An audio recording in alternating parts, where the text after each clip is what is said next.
Nunca pensé que escribiría esto, pero hay cosas que guardamos durante tanto tiempo que empiezan a pesarnos en el pecho. Y luego llega un momento en el que o lo dejas salir o te asfixias. Así que aquí estoy. No para dramatizar mi vida, ni romantizar el sufrimiento, sino porque hubo un día específico que puso mi mundo patas arriba, y quería compartirlo. Se suponía que serían unas vacaciones más, como cualquier otra. Estaba cansado de la rutina universitaria, del ruido de la ciudad, de la presión, constante por ser lo suficientemente bueno en todo. Así que decidí pasar unos días en casa de mis padres, en un pequeño pueblo en el campo donde crecí. ¿Conoces ese tipo de lugar donde el tiempo parece pasar más lento? Eso es lo que estaba buscando. Pero no tenía idea de que esa ruptura se convertiría en el comienzo del mayor cambio emocional de mi vida. Al segundo o tercer día allí, decidí dar un paseo por los caminos de tierra. Era algo que hacía cuando era niño, solo para aclarar mi mente. Cogí una botella de agua, me puse unas zapatillas y me fui. El problema es que después de un tiempo todo empezó a verse diferente. Las bifurcaciones, los campos, las puertas, todo era un poco confuso, como si los recuerdos de la infancia ya no coincidieran con la realidad. Después de casi una hora de caminar sin rumbo, me di cuenta de que estaba perdido. Fue entonces cuando vi una granja enorme, con un portón de madera y un camino que parecía conducir a una casa. La idea era simplemente pedir información y regresar. Pero cuando abrí la puerta y comencé a caminar, no tenía idea de que estaba entrando en la vida de alguien que estaba tan herido como cerrado. Alguien que el destino parecía haber puesto en mi camino para enseñarme y transformarme. La granja era enorme, los campos parecían interminables y había una organización que enseguida me llamó la atención. Corrales bien construidos, cercas reforzadas, todo muy bien cuidado. Se podía ver que allí había trabajo duro y mucho. Pero el 1900, silencio era casi absoluto. No hay coches, no hay gente, solo el sonido distante de los caballos y el viento. Fue entonces cuando oí cascos golpeando fuerte contra el suelo de tierra, y cuando me giré, vi a un hombre que se acercaba a caballo. Alto, imponente, con esos modales que inspiran respeto con solo mirarlo. Llevaba un sombrero que ocultaba parte de su rostro, pero incluso desde la distancia, pude notar que no estaba nada contento con mi presencia. Cuando se detuvo frente a mí, fue directo, al grano. Quería saber qué estaba haciendo allí. La voz era firme, casi fría, pero no grosera. Era el tipo de tono que te hacía pensar 2 veces antes de responder con algo grosero. Respondí lo más calmadamente que pude. Dije que estaba perdida y que solo quería indicaciones para regresar a la ciudad. Se bajó del caballo con un movimiento que parecía coreografiado, rápido, preciso, como si hubiera nacido en la silla de montar. De cerca era aún más intimidante. Hombros anchos, mirada seria, aire, de alguien que no se abre a nadie. «Sabes que estás en una propiedad privada, ¿verdad?», dijo, con los brazos cruzados. Eso me hizo querer darle la espalda inmediatamente, pero respiré profundamente y expliqué que no había nadie alrededor a quien preguntar, que yo no estaba allí para estorbar o invadir nada. Solo quería ubicarme. Por dentro, mi corazón se aceleraba, no solo porque tenía miedo, sino porque, de alguna manera, había algo en ese hombre que me conmovía. Una presencia fuerte, un silencio pesado, como si ocultara más cosas de las que dejaba ver. Me miró fijamente durante lo que pareció una eternidad, como si tratara de decidir si yo representaba algún riesgo. Luego, sin decir nada más, subió a su caballo y me hizo un gesto con la cabeza indicándome que lo siguiera. Caminé detrás de él sin saber realmente qué esperar. No intercambiamos una palabra hasta que llegamos a un camino principal de tierra. Allí me indicó el camino de regreso a la ciudad y me dijo que llegaría a Pusinsosinstop, casa en 15 minutos. Le di las gracias, todavía un poco incómodo, pero genuinamente aliviado. «Intenta no perderte otra vez», dijo antes de darse la vuelta y regresar. Y me quedé allí unos segundos, viéndolo alejarse. No tenía idea de quién era este hombre, pero había algo en él que me inquietaba. Frialdad con cuidado, distancia con presencia. Un contraste que no podía entender, solo sentir. Esa noche, en la cena, se lo comenté a mis padres. Intercambiaron miradas y mi madre fue la primera en decir: «Entraste a la finca de Manuel Antúnez». El nombre parecía flotar pesado en el aire. Mi padre añadió: «Es el hombre más reservado de esta ciudad. Es viudo. Dicen que vive solo con sus caballos y apenas habla con nadie». Eso me hizo sentir aún más curiosidad. Días después, me enteré por un vecino que algunos caballos de su granja se sentían enfermos. Nadie sabía exactamente qué era, pero dijeron que estaban exhaustos y no podían comer adecuadamente. En ese momento, mi instinto de estudiante de veterinaria habló más fuerte. No pude ignorarlo. Cogí mi mochila con los instrumentos básicos que había llevado en el viaje y fui de nuevo allí, decidido a ayudar. Sabía que probablemente no querría volver a verme, pero algo dentro de mí me decía que necesitaba regresar. Esta vez fui directo a los corrales, sin pasar por la casa principal. Vi algunos caballos desde lejos, y bastaba con mirarlos más de cerca para confirmar que algo realmente no iba bien. Apatía, postura encorvada, algunos con claros signos de dolor abdominal. Estaba observando a uno de ellos desde fuera de la valla cuando oí de nuevo esa voz firme detrás de mí. ¿Tú otra vez? Me giré lentamente, y allí estaba, sin sombrero esta vez, revelando un cabello castaño con algunas mechas grises en las sienes. Los ojos oscuros me analizaron con la misma intensidad que la primera vez. Respiré hondo y le dije con firmeza: «He oído que tus caballos no están bien. Soy estudiante de veterinaria. ¿Puedo ayudarte?» Se cruzó de brazos y permaneció en silencio, como si intentara averiguar qué ganaría yo con esto. Y honestamente ni siquiera sabía cómo explicarlo correctamente. Era solo un deseo de hacer lo que amaba, y tal vez, en el fondo, de comprender también a ese hombre. Tras un silencio incómodo, abrió la puerta del pasto y dijo: 5 minutos. Si lastiman a algún animal, tendrán problemas. Entré con el corazón acelerado, más por el impacto de su presencia que por los caballos. Pero cuando comencé a mirarlos, me concentré completamente. 3 de ellos presentaron síntomas claros de cólico parasitario: heces secas, encías pálidas y reducción del movimiento. Era algo que podía evolucionar rápidamente si no se trataba. Le mostré los síntomas, le expliqué lo que sospechaba y le hice un análisis rápido de heces con un equipo que siempre llevo conmigo. Cuando le ofrecí la lupa para que mirara los huevos, se acercó tanto que pude olerlo. Cuero, campo y un toque de algo que me hizo querer respirar profundamente. Él miró, asintió, y fue la primera vez que vi un rastro de respeto en su mirada, un reconocimiento silencioso. Y ahí, sin darme cuenta, algo entre nosotros empezó a cambiar. Anoté en una hoja de papel los desparasitantes recomendados y algunas pautas básicas sobre alimentación e hidratación. Él permaneció allí mirándome todo el tiempo, con los brazos cruzados, en silencio, pero sin apartar la vista de mí. Cuando terminé, simplemente me dijo: ¿puedes volver mañana? Eso me tomó por sorpresa. No esperaba que quisiera volver a verme, especialmente después de la forma sospechosa en que me saludó. Asentí en señal de acuerdo, y antes de irse, me extendió la mano. Manuel. Lo apreté. Dije mi nombre, y sentí un ligero escalofrío cuando nuestras manos se tocaron. No puedo explicar si fue por su intensidad o por la sorpresa de verlo actuar con amabilidad por primera vez. Caminé de regreso a casa sintiendo una extraña confusión en el pecho, una mezcla de misión cumplida, curiosidad creciente y una inquietud que no tenía sentido en ese momento. Al día siguiente, temprano por la mañana, regresé a la granja. Esta vez me recibió un empleado en la puerta. Dije que Manuel me estaba esperando en el corral.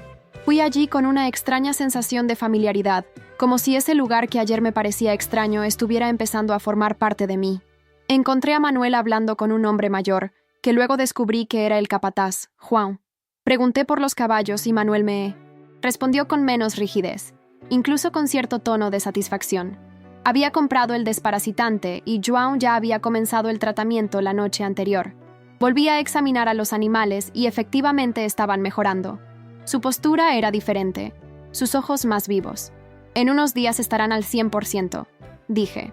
Manuel simplemente asintió, pero había algo diferente en su expresión, como si tratara de comprender por qué alguien como yo, desde fuera, se había preocupado tanto.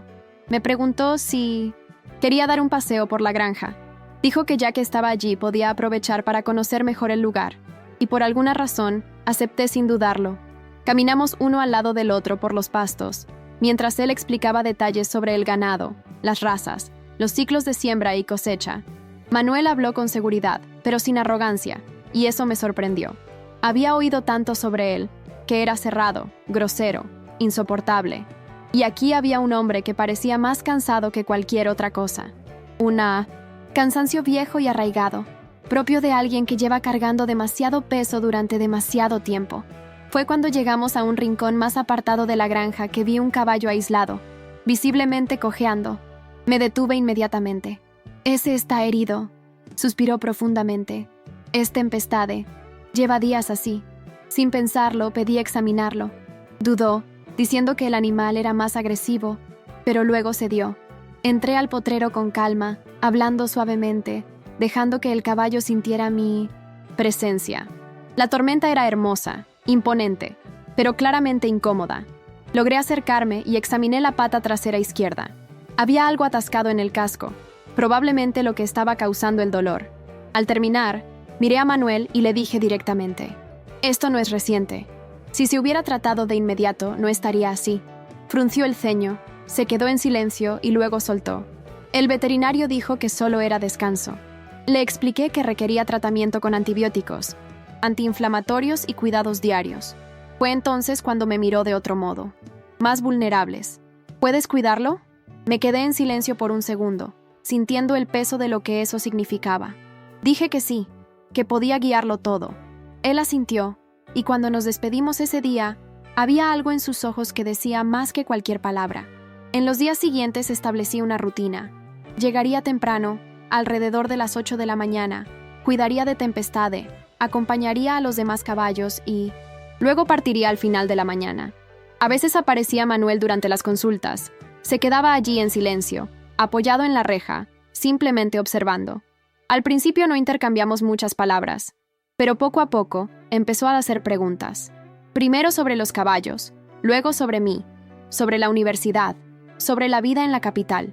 Respondí todo con calma, intentando mantenerme concentrado en lo que me había llevado hasta allí. Pero era imposible no notar la forma en que me miraba, como alguien que ya no sabía cómo manejar la cercanía. Una mirada que transportaba dolor, arrepentimiento y soledad. Y cuanto más lo conocía, más me daba cuenta de que detrás de esa pose dura había alguien ahogándose en un dolor no resuelto. Fue una mañana, durante una de estas citas, que la conversación tomó un rumbo diferente. Estábamos hablando de alimentar a los caballos, y de repente me preguntó: «¿Creciste aquí, verdad?». Lo confirmé. Le dije que mis padres todavía vivían en la misma casa y que pasaba todas mis vacaciones allí. Guardó silencio un rato y luego dijo: «Compré esta finca hace 10 años. Antes vivía en la capital». Eso me tomó por sorpresa. Parecía pertenecer tan profundamente a ese lugar que era difícil imaginar otra realidad. Le pregunté qué le hizo irse de allí, pero miró hacia otro lado. Digamos que necesitaba un cambio. Y eso fue todo. Pero fue suficiente. La forma en que lo dijo tenía un dolor tan evidente que no tuve el coraje de insistir. Yo simplemente continué con lo que estaba haciendo, respetando su silencio. Pero a partir de ese día comencé a prestar más atención. En todo. Porque sin darme cuenta, me estaba empezando a importar. La tormenta comenzó a mejorar visiblemente. La inflamación remitió. Ahora apoyaba su pata con más firmeza, y sus ojos volvían a mostrar ese brillo de vitalidad. Me sentí sinceramente feliz por su progreso, pero al mismo tiempo sentí que mi presencia allí ya no se trataba solo del caballo. Manuel empezó a esperarme, en el corral casi todos los días. A veces con café en la mano, a veces con preguntas sobre mis estudios, y una vez hasta con una silla para poder descansar un poco entre procedimientos. Era diferente de lo que me habían dicho. Sí, era serio, no muy sonriente, pero no era frío. Era alguien que se había encerrado en sí mismo, quizás como defensa, y eso me conmovió, porque conocía bien esa costumbre de construir muros alrededor de lo que duele, pero al mismo tiempo sabía que debía tener cuidado. Me fui involucrando y él parecía cada vez más presente en mi mente, incluso fuera de la granja. Fue cuando me llamó para ver los terneros recién llegados que sentí el cambio más evidente entre nosotros. No fue una invitación cualquiera, fue un gesto de alguien que quería compartir, mostrar, unir a la gente. Caminamos hasta uno de los pastos más remotos. Los terneros estaban tranquilos, pastando al sol, y aproveché para hacerles algunas preguntas sobre el cuidado de la manada. Él me contestaba todo con pasión, con conocimiento, y ahí entendí que para él esa finca era mucho más que un trabajo. Era un refugio, un mundo que controlaba porque quizá, fuera de él, había perdido el control. Le pregunté, casi sin pensarlo, si alguna vez se sentía solo en un lugar tan grande. Me miró con una sonrisa cansada y dijo, a veces, pero ese es el precio que hay que pagar por ciertas decisiones. Eso estuvo en mi mente todo el día. ¿Cuáles fueron esas opciones? ¿Y por qué? Aunque decía estar solo, parecía más cómodo con la soledad que con cualquier presencia. Al día siguiente, ocurrió algo que arruinó por completo todo lo que había estado intentando mantener bajo control.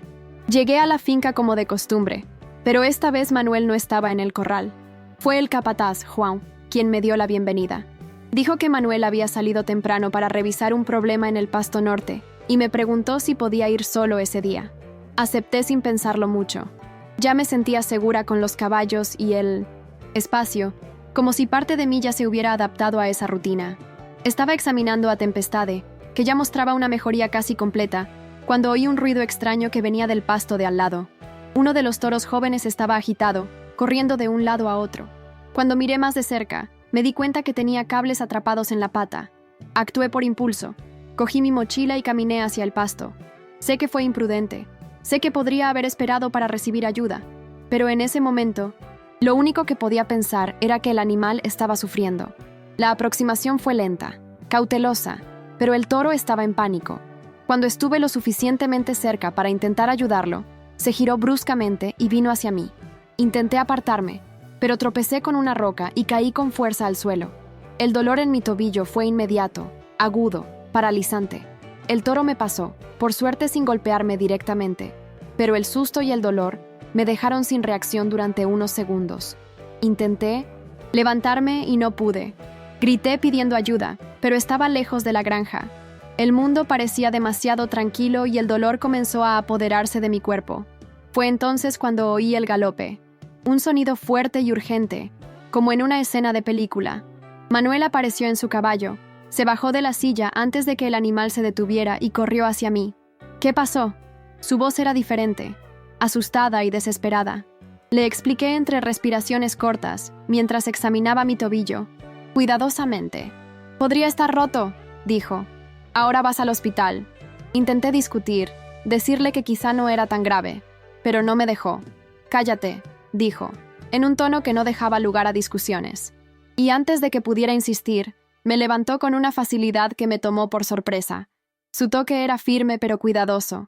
Permanecí en silencio todo el tiempo, con mi cara pegada a su pecho, escuchando su respiración agitada, su corazón latiendo aceleradamente, quizás más por preocupación que por esfuerzo.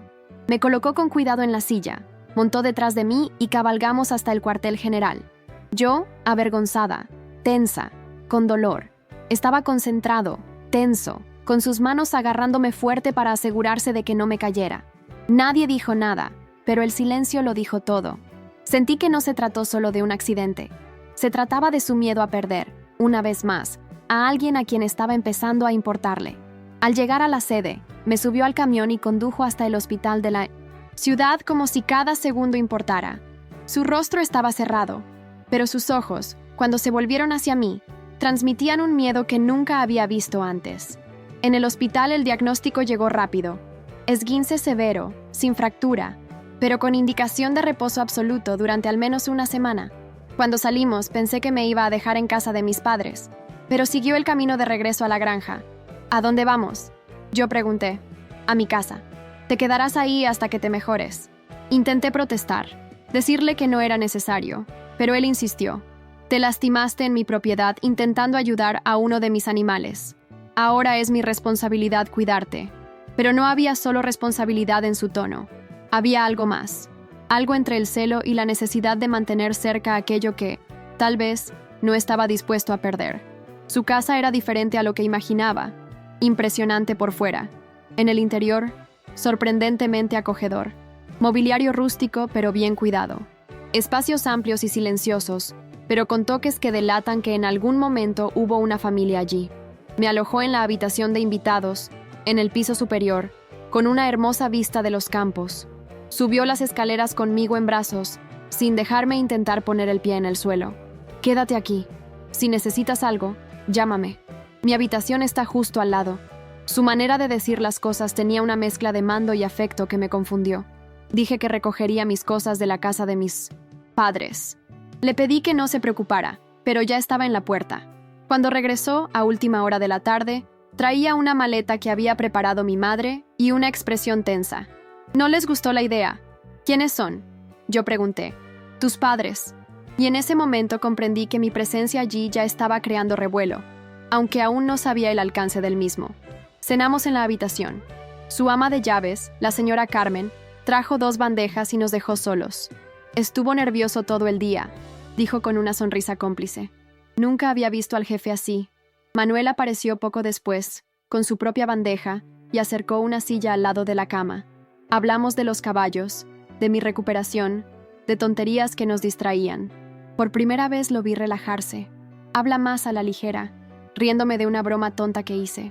Fue como si allí, en esa habitación, dejara de ser el hombre temido de la ciudad y volviera a ser solo un hombre, herido, solo, tratando de acercarse a la vida.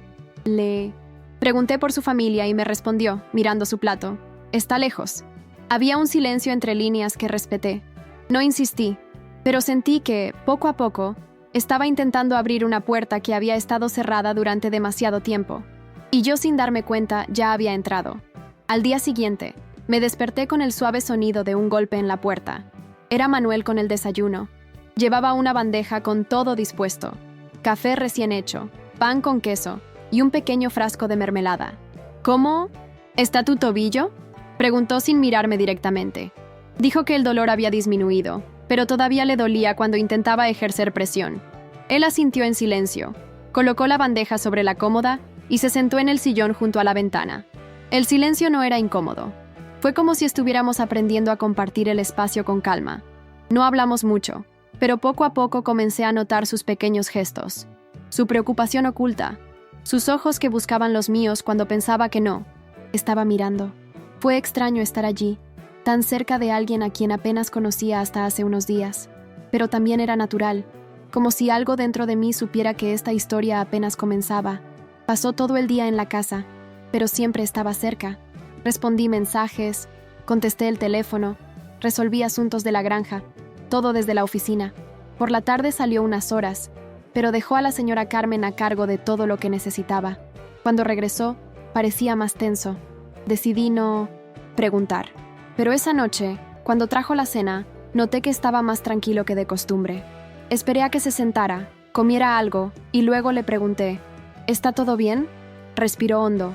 Se pasó la mano por el pelo y dijo, hoy mi ex suegro apareció en la granja. Eso me tomó por sorpresa. Hablaba lentamente, como si estuviera hurgando en una caja que preferiría mantener cerrada. Dijo que la visita había sido tensa, que el hombre había exigido noticias de sus nietos, y que había mencionado a la esposa de Manuel, Elena. Fue en ese momento que finalmente habló. Murió en un accidente, y desde entonces nunca volví a ser el mismo. Tienen 5 años, dijo. Gemelos, Pedro y Paula. Mi reacción fue automática. ¿Eres padre? Él asintió, pero parecía que ni siquiera él creía ya en ese título. Están en un colegio lejos de aquí. Un internado. Pensé que sería mejor así. Para ellos. Para mí. Intenté preguntar por qué, pero él se me adelantó. Porque cada vez que los miro, veo a Elena. Y cada vez que veo a Elena, me odio. Fue una de las cosas más duras que he escuchado decir a alguien sobre sí mismo. Quería consolarlo, decirle que él no tenía la culpa del accidente, pero entendí que las palabras no curan la culpa cuando ya está profundamente arraigada. Él simplemente dijo que estar lejos de sus hijos no disminuía el amor que sentía por ellos, solo lo hacía sentir más solo. Me miró por primera vez en minutos, y en esa mirada había una mezcla de dolor, miedo y una fragilidad que intentaba ocultar al mundo entero. Esa noche quedó marcada para mí, no solo por sus palabras, sino por lo que sentí al escuchar todo. Fue como si hubiera cruzado una frontera silenciosa, donde me dejó ver una parte de él que nadie más veía. Y por muy intenso que fuera todo, no quería dar marcha atrás. De lo contrario, sentía que necesitaba estar allí, que necesitaba a alguien que no lo tratara como un monstruo, sino como un hombre tratando de sobrevivir a sus propios errores.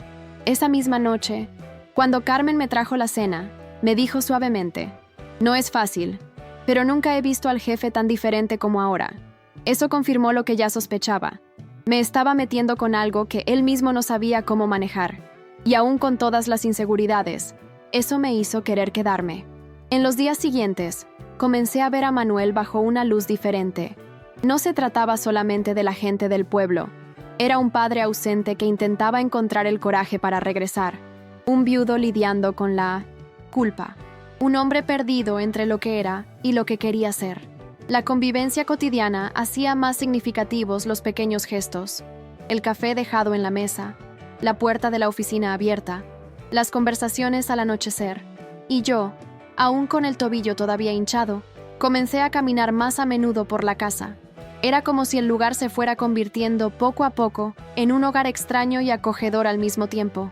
Un día, entre conversación y conversación, me dijo: «Haces que esta casa vuelva a estar viva».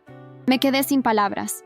Solo pude sonreír, sin saber cómo decir que allí también me sentía viva, aunque sin entender realmente por qué. Fue en una mañana nublada, en el 10º día de mi recuperación, cuando todo se puso patas arriba.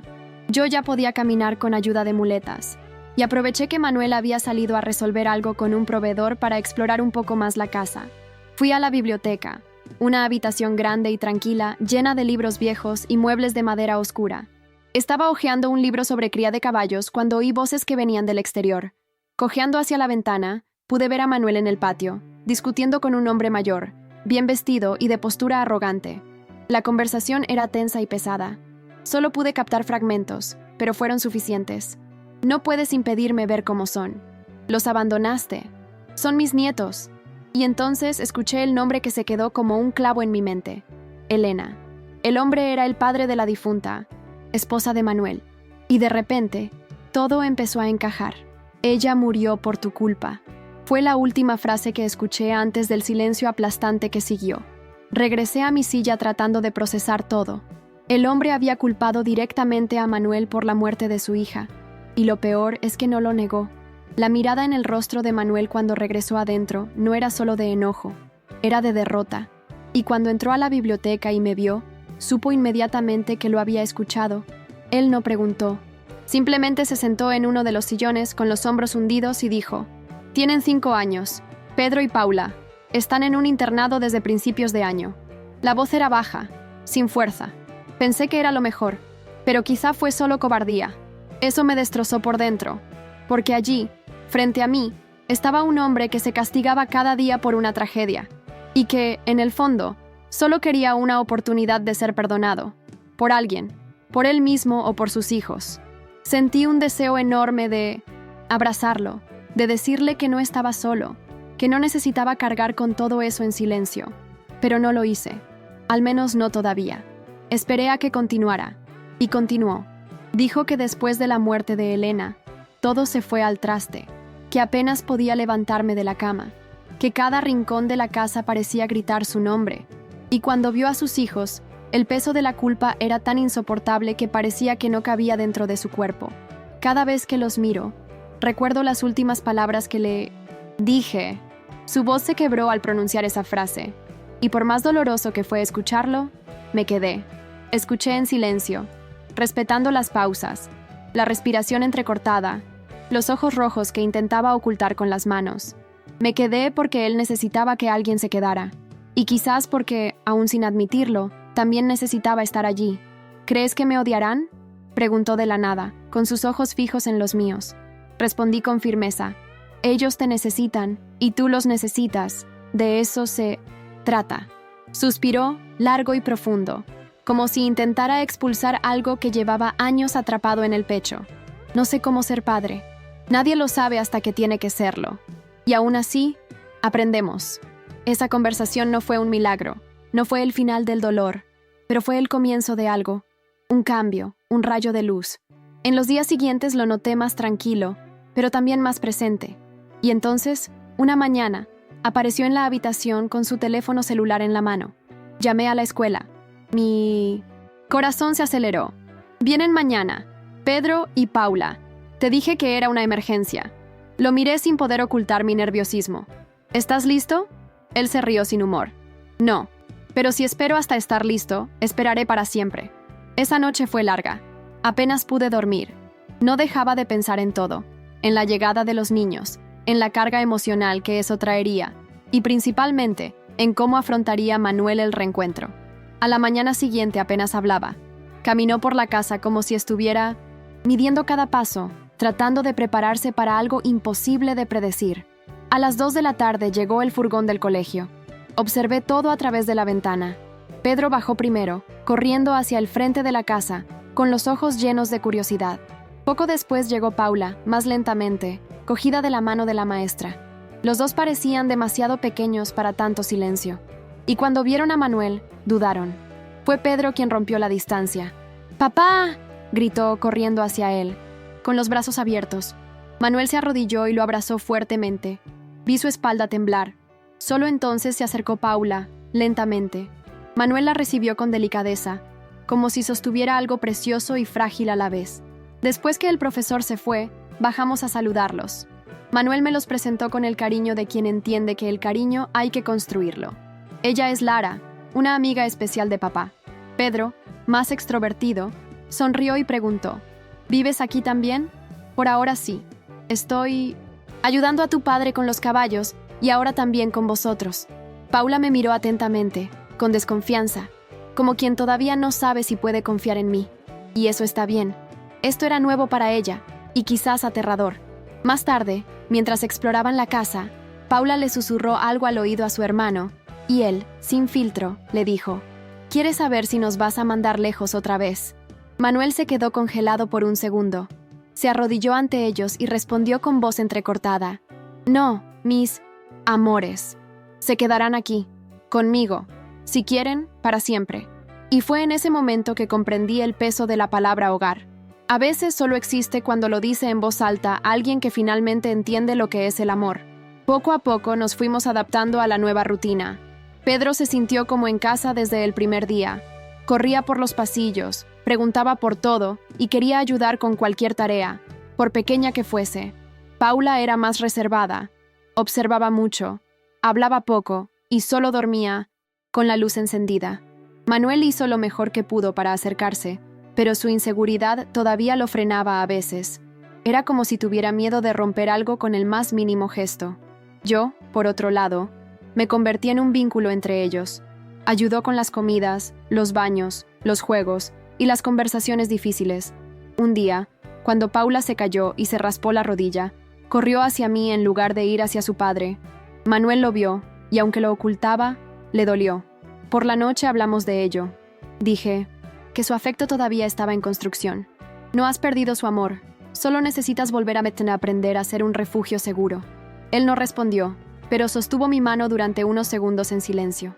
La presencia de los niños cambió el ritmo de la granja. Las mañanas se hicieron más ruidosas, los días más luminosos. A Pedro le encantaban los caballos, y Paula empezó a dibujar todos los animales que veía, llenando el refrigerador con papeles de colores. Manuel empezó a reír más, todavía medida, todavía interrumpida por los recuerdos, pero ya había vida en esa risa.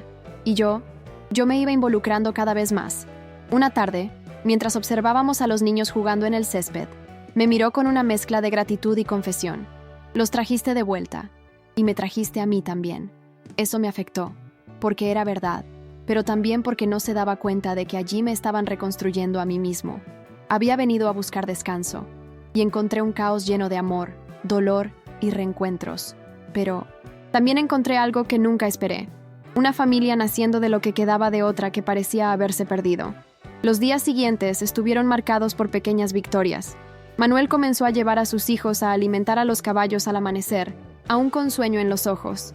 A Pedro le encantaba ayudar a llevar los baldes, mientras que Paula se acercaba con más cautela, pero mostraba interés. Un día me pidió cepillar la crin de una yegua enferma que estaba cuidando desde mi llegada. Parece triste, dijo. Creo que ella también extraña a alguien. Eso me conmovió. Había tanta sensibilidad en aquella niña de 5 años que era imposible no ver cómo cargaba con los silencios de su padre y los vacíos que había dejado la ausencia de su madre. Con el tiempo, ella comenzó a sentarse a mi lado mientras yo cuidaba a los animales, haciendo preguntas y observando cada detalle. A veces, cuando creía que nadie lo miraba, dejaba resbalar su mano hasta tocar la de Manuel. Él sonrió y no dijo nada, pero yo lo sabía. Ella volvería. Una tarde, cuando el cielo se tornaba naranja, los 4 estábamos sentados en el porche. Pedro estaba durmiendo en mi regazo, exhausto de jugar. Paula apoyó la cabeza en el hombro de su padre, quien sostenía su pequeña mano suavemente. El silencio entre nosotros era cómodo, como si ese momento sellara algo. Y fue allí donde Manuel habló, en voz baja, como revelando un secreto. Pensé que nunca volvería a sentir esto. Paz. No respondí. Simplemente lo miré con una sonrisa y dejé que mi cabeza descansara contra la suya. Después de unos minutos, Paula se volvió hacia mí y me preguntó, ¿te vas? No sabía qué decir. Respiré profundamente y respondí, ahora no. Ella sonrió, porque me gustas aquí. Eso me destrozó por dentro. Quizás fue algo simple, casi infantil, pero en ese momento supe que no solo Manuel había reencontrado a sus hijos. Yo también había encontrado un lugar al que podía llamar hogar. El vínculo entre nosotros cuatro se hacía más fuerte cada día. Fue como si estuviéramos aprendiendo a ser una familia sin decirlo en voz alta. Un domingo por la tarde, Manuel decidió llevarnos a un lago cercano donde solía pescar cuando era más joven. Llevamos una cesta de picnic, un mantel a cuadros y hasta unos pasteles de lluvia hechos por la señora Carmen. Pedro pasaba horas intentando pescar con un palo, mientras Paula prefería mojarse los pies y recoger piedras especiales. En un momento, cuando los dos estaban distraídos, Manuel se me acercó y me dijo, nunca pensé que volvería a tener algo así, con los tres. No dije nada inmediatamente. Simplemente entrelacé mis dedos con los suyos. Fue la primera vez que me tomó la mano sin dudarlo, sin ocultarlo. Y en ese toque hubo una rendición silenciosa, un reconocimiento. Ya no era solo el hombre que cargaba con la culpa. Fue el hombre que, poco a poco, aprendió a volver a amar. Pero como todo lo que implica sentimientos reales, también llegaron desafíos. Una noche Paula tuvo un ataque de llanto, diciendo que no quería perder a su padre otra vez. Tenía miedo de que desapareciera como antes. Manuel se quedó paralizado, sin saber cómo reaccionar. Me agaché y la abracé fuerte. Él no se va, Paula, y yo tampoco. Ella se aferró a mí como quien se aferra a la última certeza que tiene. Entonces, Manuel se arrodilló junto a nosotras, con lágrimas en los ojos, y dijo, hija, cometí muchos errores, pero aquí estoy, y me voy a quedar. Fue la primera vez que lo escuché. Llamarla hija, con una voz clara, sin peso y sin miedo. A partir de ese día empezó a dormir mejor, y Manuel empezó a dejar la puerta del dormitorio entreabierta por la noche, por si ella quiere venir de madrugada, dijo. Pequeños gestos, pero que conllevaban todo un mundo de sanación. Esa semana, Paula empezó a llamarme Tía Lara espontáneamente. Era un apodo sencillo, pero a mí me sonaba a música. Y Manuel, al oírlo, no corrigió, no intervino, se limitó a sonreír, como si aprobara en 1900. Silencio. Sentí que estaba ocupando un espacio en sus vidas que no era temporal. Estaba construyendo algo concreto, aunque sin definiciones. Un día, al llevar a los dos a vacunarse al centro de salud de la ciudad, la encargada le preguntó, ¿eres la mamá? Dudé un segundo y Paula respondió antes que yo. Ya casi lo es. En los ojos del asistente vi una sonrisa comprensiva. En el caso de Paula, una confianza que me conmovió profundamente. Más tarde, cuando le conté esto a Manuel, se quedó callado un momento y dijo, «Te eligieron, y yo también». Me quedé sin palabras. Era la primera vez que hablaba tan abiertamente de nosotros dos. Comenzamos a construir rutinas juntos. Compartimos las tareas del hogar, las tareas de la granja y el tiempo en familia. Los domingos se convirtió en una tradición ver películas antiguas en la sala con palomitas de maíz. Pedro siempre se dormía antes del final, y Paula se encargaba de comentar cada escena. Las noches adquirieron una especie de tranquilidad que nunca antes había experimentado. Una noche, mientras lavábamos los platos juntos, Manuel me miró y me dijo, «A veces pienso que apareciste aquí porque Elena te lo dijo». Me quedé en silencio. Fue la primera vez que mencionó a su esposa sin dolor en la voz, sin que la culpa lo desbordara. No creo que hubiera podido hacerlo sola. Me acerqué lentamente, me sequé las manos y lo abracé por detrás. Solo necesitabas una oportunidad. Se giró, me miró a los ojos y, por primera vez, nos besamos. Fue un beso tranquilo, sin prisas, lleno de todo aquello que no era necesario decir. Fue como si finalmente estuviéramos donde se suponía que debíamos estar. Después de ese beso, nada cambió abruptamente y, al mismo tiempo, todo fue diferente. Comenzamos a mirarnos con nueva claridad, como si finalmente algo hubiera hecho clic entre nosotros. Manuel seguía con sus reservas, sus silencios, pero ahora había espacio para el cariño, para las risas compartidas al final de la tarde, para los pequeños detalles en la cocina mientras preparábamos la cena. Los niños también lo notaron. Pedro preguntaba a menudo cuándo nos íbamos a casar, y Paula empezó a dibujarnos a mí y a su padre tomados de la mano en sus cuadernos. Era como si el cariño ya estuviera ahí, consolidado en la vida cotidiana.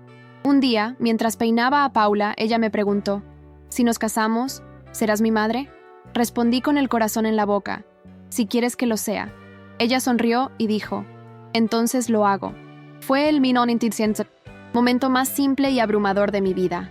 Fue durante este ritmo de reconstrucción que un susto casi nos hizo caer. Era una tarde tranquila y los niños estaban jugando en el patio trasero. Paula decidió trepar a un árbol, algo que hacía a menudo, bajo nuestra atenta mirada. Pero esta vez, una rama se rompió.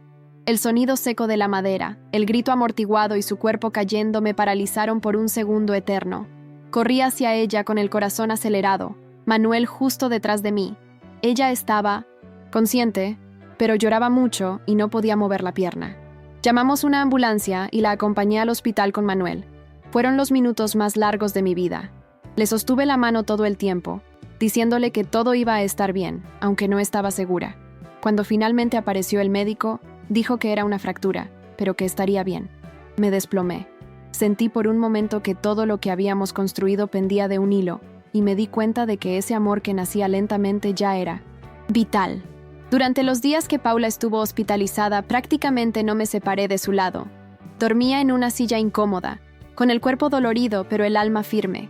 Manuel se turnaba conmigo, turnándose cuando necesitaba volver a la granja para cuidar los caballos y a Pedro. Y, en cada intercambio de miradas, había una certeza compartida. Ya no había yo ni él, había nosotros. Paula era sensible, pero también más cariñosa. Una mañana, se despertó con dolor, y mientras yo ajustaba las almohadas, me sujetó el brazo y me dijo suavemente: «No te irás cuando mejore, ¿verdad?». Mis ojos se llenaron de lágrimas. «Nunca más», respondí sin pensarlo 2 veces. Y ella sonrió, incluso con su cara cansada.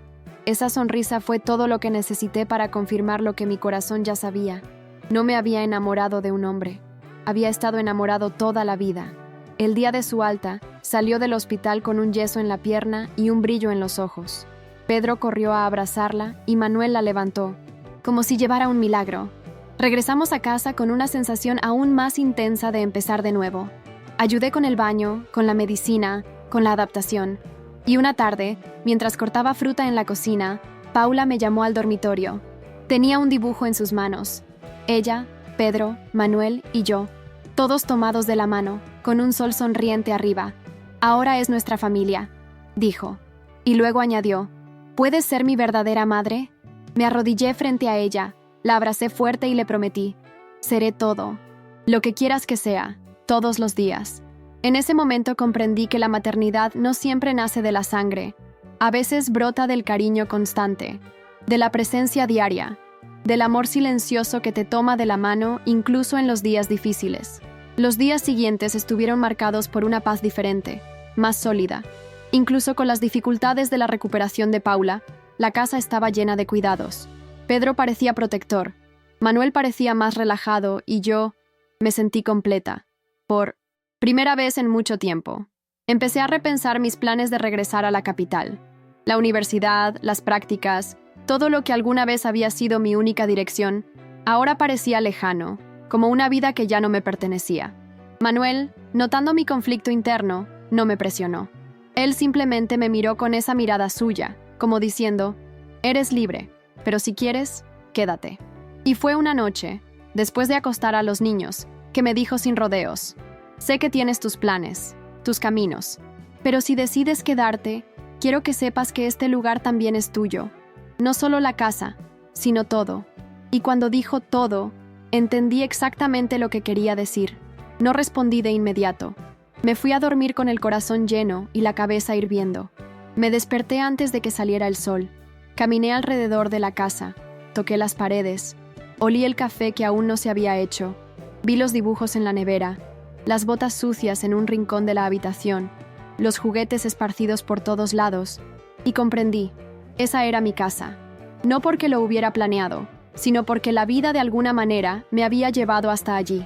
Preparé café, llamé a los niños, y cuando Manuel apareció en la puerta, sin afeitar y con los ojos aún hinchados por el sueño, le dije: me quedo, por ti, por mí. Él no dijo nada, simplemente se acercó a mí y me abrazó. Fue un abrazo largo y fuerte, de esos que dicen lo que ninguna palabra puede decir. Pedro, por supuesto, quería saber si eso significaba matrimonio. Y Paula le preguntó si podía llamarme madre para siempre. Sonreí y dije que sí. Y así fue como, sin ceremonia alguna, nos convertimos en una familia. Después de ese día, todo tomó un nuevo ritmo. Ya no se trataba solo de adaptación, se trataba de permanencia. Empezamos a hacer planes juntos. Reformamos uno de los dormitorios de la casa para convertirlo en un espacio de estudio para los niños. Plantamos árboles nuevos en el jardín, y el nombre de cada uno está colgado en placas de madera. Y poco a poco, el pasado perdió fuerza. No porque se haya olvidado, sino porque aprendimos a vivir con ello sin dejar que defina nuestros pasos. Manuel aún tenía más días cerrados y yo también me enfrentaba a mis inseguridades. Pero ahora había un nosotros para apoyar todo esto.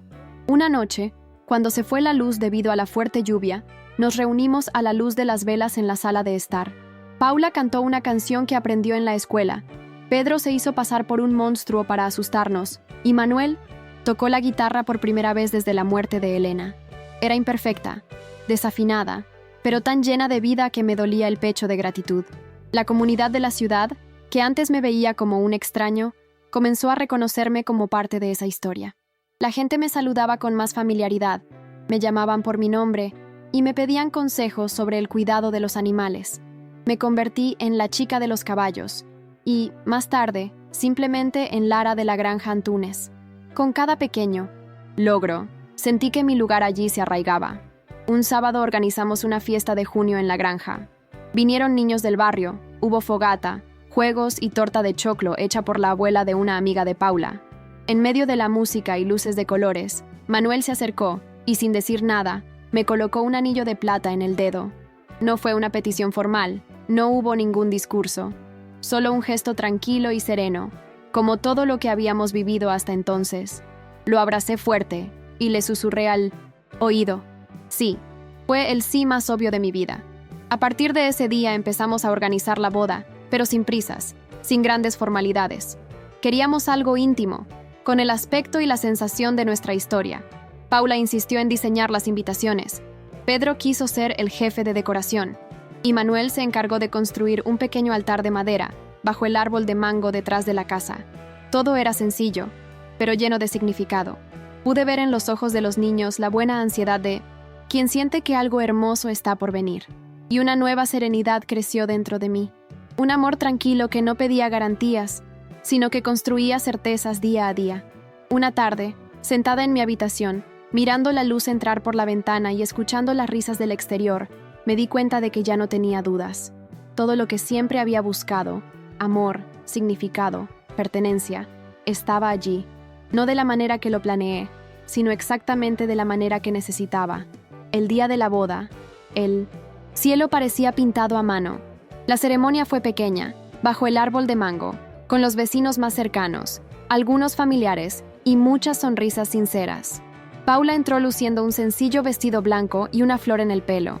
Pedro llevaba unos tirantes que le hacían parecer un mini novio. Cuando Manuel me vio caminar hacia él, con un vestido ligero y con lágrimas en los ojos, se llevó la mano al pecho y respiró profundamente. Nadie dijo nada demasiado elaborado. No hubo intercambio de anillos en el altar, porque ya estaban en nuestros dedos desde aquel sábado en la fiesta de junio.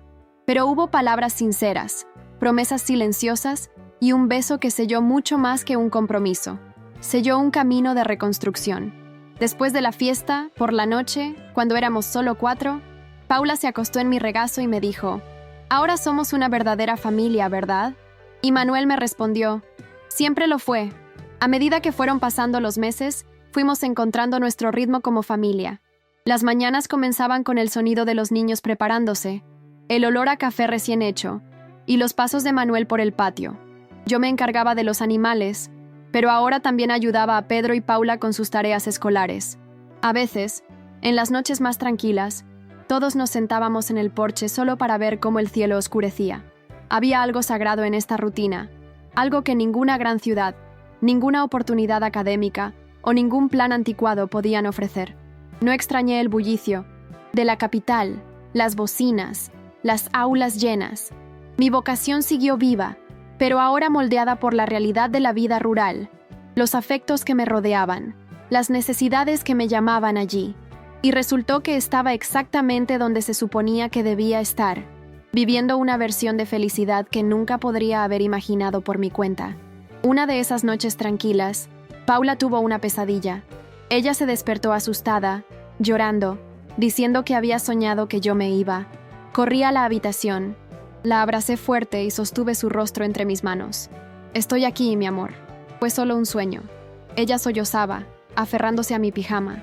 Manuel apareció en la puerta y al ver la escena simplemente se acercó y nos envolvió en un abrazo grupal. Pedro, somnoliento, se unió a nosotros. Nos quedamos allí, acurrucados juntos en la cama de los niños, como si ese gesto fuera nuestro escudo contra el miedo. Y fue en ese momento que entendí el verdadero significado de quedarme. No se trataba de prometer que nada cambiaría, sino de estar allí, presente, en cada miedo, en cada risa, en cada pedazo de infancia que se desplegaba ante nosotros. La casa no estaba hecha solo de paredes, estaba hecha de presencia. Y esa noche, más que nunca, supe que nunca me iría de allí. Con el tiempo, dejé de ser solo una figura querida dentro de casa para pasar a ser un referente también fuera de ella. La gente de la ciudad venía a mí para cuidar sus animales, pedirme consejos e incluso ayudar con partos difíciles, de vacas y cabras. Manuel se rió y dijo que yo también me había convertido en veterinario de almas, porque mucha gente salía de aquí no solo con sus animales tratados, sino con el corazón más ligero. Y sentí exactamente eso. Ese lugar me transformaba cada día, y que, de alguna manera, mi presencia allí también marcaba una diferencia en la vida de las personas. La chica de la gran ciudad que solo quería un descanso durante las vacaciones, ahora era una mujer con raíces, no por conveniencia, sino por elección. Y fue en esa elección cotidiana, hecha de pequeños gestos, que el amor demostró ser más fuerte que cualquier historia que hubiera podido soñar para mí. Fue entonces cuando, una mañana cualquiera, Manuel me llamó al balcón. Tenía una carta en la mano. Pensé que era algo sobre la granja, tal vez documentos. Pero cuando empezó a leer, me di cuenta de que era una carta escrita por él mismo.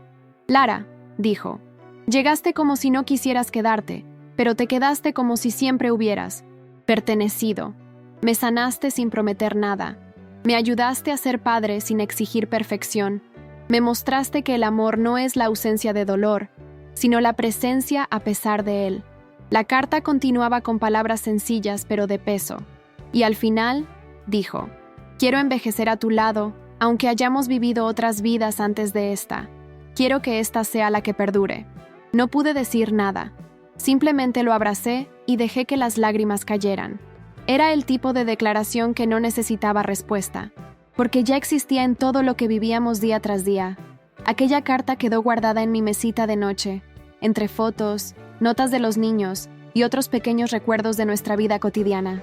A veces lo releía solo para recordar de dónde venimos y para nunca olvidar cuánto coraje se construyó ese amor.